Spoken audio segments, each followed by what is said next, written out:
Hello, and welcome to another reading from the book, The Faith I Live By, a daily devotional. Today's reading is entitled, Purging from Sin, July 3rd. Then said I, Woe is me, for I am undone, because I am a man of unclean lips, and I dwell in the midst of a people of unclean lips. For mine eyes have seen the King, the Lord of hosts. Isaiah 6, verse 5. As the prophet Isaiah beheld the glory of the Lord, he was amazed and overwhelmed with a sense of his own weakness and unworthiness. He cried, Woe is me! Isaiah had denounced the sin of others, but now he sees himself exposed to the same condemnation he had pronounced upon them. He had been satisfied with a cold, lifeless ceremony in his worship of God. He had not known this until the vision was given him of the Lord. How little now appeared his wisdom and talents as he looked upon the sacredness and majesty of the sanctuary.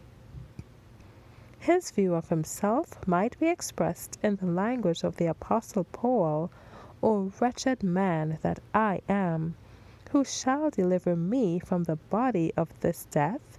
Romans 7:24.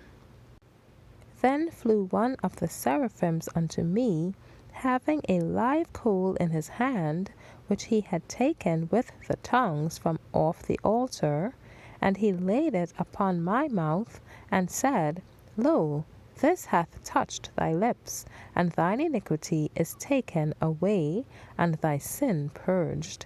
Isaiah 6, verses 6 and 7. The vision given to Isaiah represents the condition of God's people in the last days. They are privileged to see by faith the work that is going forward in the heavenly sanctuary. As they look by faith into the Holy of Holies and see the work of Christ in the heavenly sanctuary, they perceive that they are a people of unclean lips, a people whose lips have often spoken vanity, and whose talents have not been sanctified and employed to the glory of God. Well may they despair as they contrast their own weakness and unworthiness with the purity and loveliness of the glorious character of Christ.